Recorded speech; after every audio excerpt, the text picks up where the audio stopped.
മനുഷ്യസ്നേഹത്തിന്റെ പൂർണ്ണരൂപമായ Francis മാർപ്പാപ്പയെ ആഴത്തിൽ അറിയണോ? കൊല്ലം കുണ്ട്രയിലേക്ക് പോരൂ.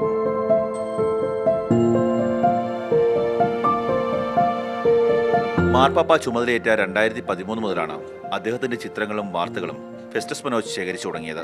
ആദ്യം ഒരു കൗതുകമായിരുന്നു. ലാളിത്യത്തിന്റെ രൂപമായ മാർപ്പാപ്പയെ ആഴത്തിൽ അറിഞ്ഞതോടെ അതൊരു ആരാധനയായി മാറി. ആദ്യത്തെ ഒരു ബുക്ക് വായിച്ചപ്പോൾ അദ്ദേഹത്തിൻ്റെ ജീവിതത്തിലെ ലാളിത്യം, അദ്ദേഹത്തിൻ്റെ ജീവിതത്തിൽ ഇതുവരെ ഉണ്ടായിട്ടുള്ള സംഭവങ്ങൾ അതെല്ലാം മനസ്സിലാക്കാനായിട്ട് വളരെ ചെറിയൊരു ബുക്കാണ്. മനുഷ്യരായിട്ട് കാണാനുള്ള അദ്ദേഹത്തിൻ്റെ കഴിവ്, വളരെ ഉന്നതമായിട്ടുള്ള അവസ്ഥയിൽ അദ്ദേഹം എത്തിയിട്ടും അദ്ദേഹത്തിൻ്റെ ലൈഫിലെ സിംപ്ലിസിറ്റി, അതൊക്കെയാണ് ആകർഷകമായിട്ട് തോന്നിയത്. ഓരോ ബുക്കുകൾ വായിക്കും തോറും വീണ്ടും വീണ്ടും അദ്ദേഹത്തെക്കുറിച്ച് കൂടുതൽ അറിയാനായിട്ടുള്ള ആഗ്രഹം തോന്നി. ഫ്രാൻസിസ് മാർപ്പാപ്പയുടെ ചിത്രം ആലേഖനം ചെയ്ത ലോകത്തിലെ വിവിധ രാജ്യങ്ങൾ പുറത്തിറക്കിയ നാണയങ്ങൾ, തപാൽ സ്റ്റാമ്പുകൾ, മിനിയേച്ചർ ഷീറ്റുകൾ എന്നുവേണ്ട പാപ്പയെക്കുറിച്ച് അറിയേണ്ടതെല്ലാം ഇവിടെയുണ്ട്.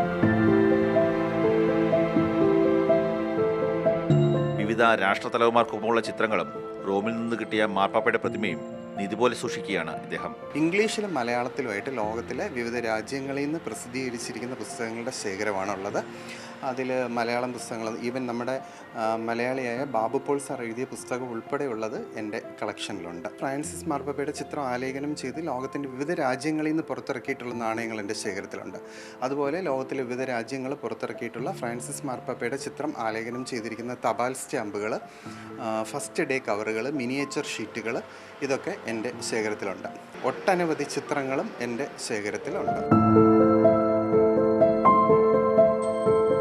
ഫ്രാൻസിസ് മാർപ്പാപ്പയുടെ മാത്രമല്ല, ഇതുവരെയുള്ള എല്ലാ പോപ്പുമാരുടെയും സമഗ്രമായ ചിത്രങ്ങളും വിശേഷങ്ങളും ഇദ്ദേഹത്തിൻ്റെ അമൂല്യ ശേഖരത്തിലുണ്ട്.